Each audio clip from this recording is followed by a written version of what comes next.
राहुल गांधी इस देश को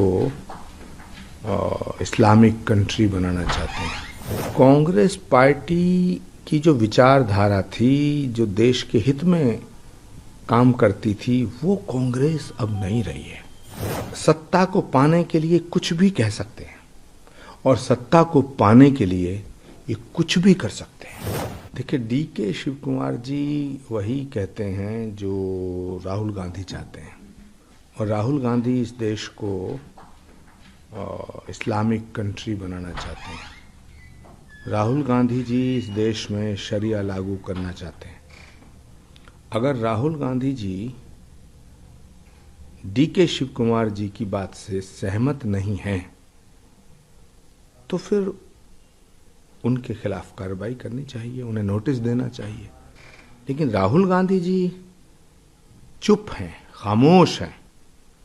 इसका मतलब है कि बाबा साहब अंबेडकर के द्वारा जो संविधान रचा गया, जिसमें स्पष्ट रूप से लिखा गया है कि किसी जाति और धर्म के नाम पर आरक्षण नहीं दिया जाएगा, नहीं दिया जाना चाहिए, तो डीके शिव कुमार जी का जो बयान है वो बाबा साहब अंबेडकर जी की उस मूल भावना के खिलाफ है। चाहे एक तरफ कांग्रेस संविधान बचाओ की बात कर रही है, संविधान को छेड़खानी की बात कहती है कि छेड़खानी बीजेपी कर रही है, लेकिन अब खुद उसमें संविधान में संशोधन की बात कर रही है। देखिए, कांग्रेस पार्टी की जो विचारधारा थी, जो देश के हित में काम करती थी, वो कांग्रेस अब नहीं रही है। अब राहुल गांधी जी और उनके चंगू मंगू और चपड़ कनातियों की कांग्रेस है, जो टोटली एंटायर गैंग वामपंथी हो चुका है और अराजकतावादी सोच, जातिवादी सोच उन पर हावी हो चुकी है। सत्ता को पाने के लिए कुछ भी कह सकते हैं और सत्ता को पाने के लिए ये कुछ भी कर सकते हैं। गुरुजी, अगर बात करें महाराष्ट्र की, औरंगजेब, कभी राणा सांगा को लेकर विवादित टिप्पणी सबसे ज्यादा महाराष्ट्र से आ रही है, क्या वजह मानते हैं इस चीज के लिए और कौन जिम्मेदार है इस चीज?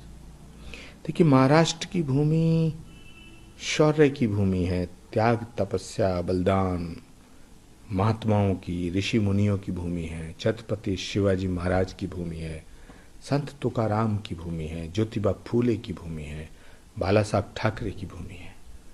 उस भूमि से जब से इनका कब्जा हटा है, तब से तड़प रहे हैं।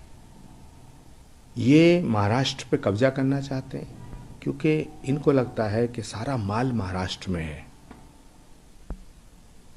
इसलिए ये उल्टी सीधी हरकतें कर रहे हैं और अपना आदर्श औरंगजेब को मानते हैं, जबकि औरंगजेब एक कट्टर बादशाह था, हिंदुओं के ऊपर जुल्म ढाने वाला बादशाह था।